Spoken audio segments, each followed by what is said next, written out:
Guild Wars 2 is a free-to-play game with more than a decade worth of LivingWorld seasons and expansions worth playing. Once you reach level 80, it's time to consider buying your next journey. But where do you start? We will summarize all purchasable content, so at the end of the video, you hopefully have an idea on where you want to start. Remember that Guild Wars 2 is a horizontal progression, meaning that even the oldest maps still has plenty of players and activities. For example, the Seed of Tahrir and its meta event was released with Heart of Thorns back in 2015 and remains one of the most popular meta events today. Point being, older content is not equals to abandoned, except for you. Everything will be mentioned in order of release. Don't forget to subscribe, like and comment if you feel like I missed something. Let's go! This is where I'd put a trophy, if I had one! First in line, we got LivingWorld Season 2. The main appeal is its story and sets up the upcoming expansion. While it's one of my personal favorites, as a new player I'd pass this initially since it does not bring much other than story. Heart of Thorns, Guild Wars' first expansion, and it brings plenties of goodies. A new heavy armor class, the Revenant, and each class gains an elite specialization, which includes a brand new weapon. You can have access to account-wide masteries, including bangers such as the gliding. Endgame content, it's raiding, which can lead you to legendary raid armor. LivingWorld Season 3. In difference to Season 2, here you get 6 new maps with their own unique skins and access to a legendary trinket.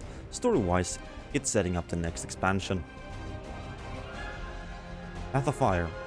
Great story with plenty of Guild Wars 1 references. Here is where you can find your first mounts.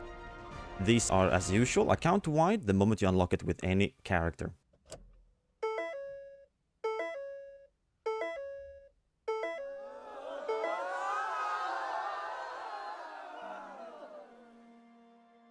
Each class gets, yet again, a new elite spec and weapon each. Endgame-wise, you get the final 3 raids where you can obtain another legendary trinket.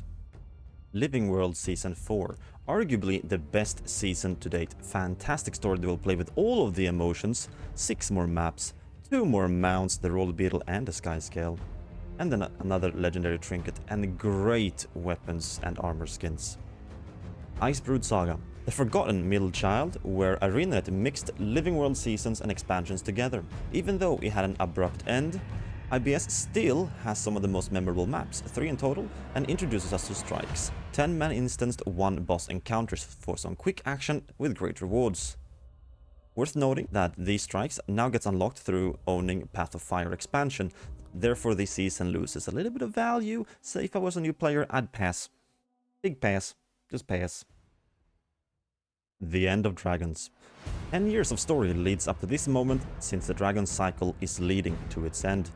We get 5 new maps and elite specs with new weapons to each class, and it's filled with masteries, such as the helpful Jade Bot, fishing and skiffs. Gliding is also available. Let's not forget the Turtle Mount, Guild Wars 2's official first taxi. Endgame-wise, it brings 4 more strikes, but at a higher difficulty. And each strike has CM modes for those who want the extra challenge. Secrets of the Obscure. Now we caught up with today, the most recent and first mini expansion. From this point, the expansions got smaller scale and released gradually.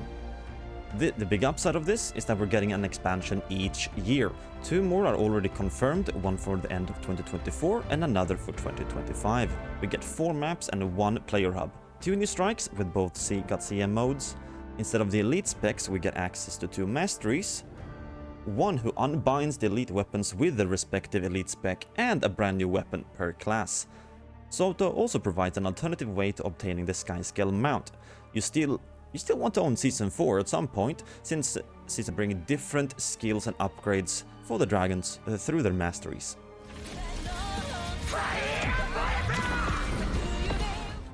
New metas and activities such as rift hunting and convergences, instanced 50-man meta event, which can lead you to the open world legendary armor.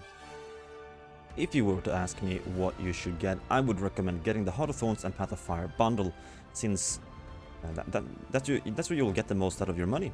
It will give you access to all types of endgame content and the basic setup of mounts and masteries. So it will give you the perfect introduction to the endgame. Honorable mentions, definitely LivingWorld Season 4, and potential hot take, but Icebrood Saga.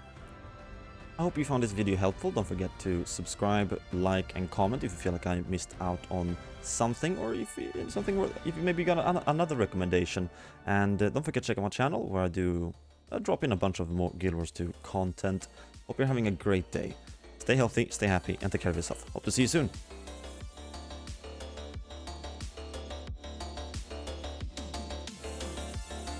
And she challenged mods. And for those who want an extra challenge, should I should probably record that one. Endgame wise, it brings 4 more strikes, but some of the most memorable. So let's start over, shall we?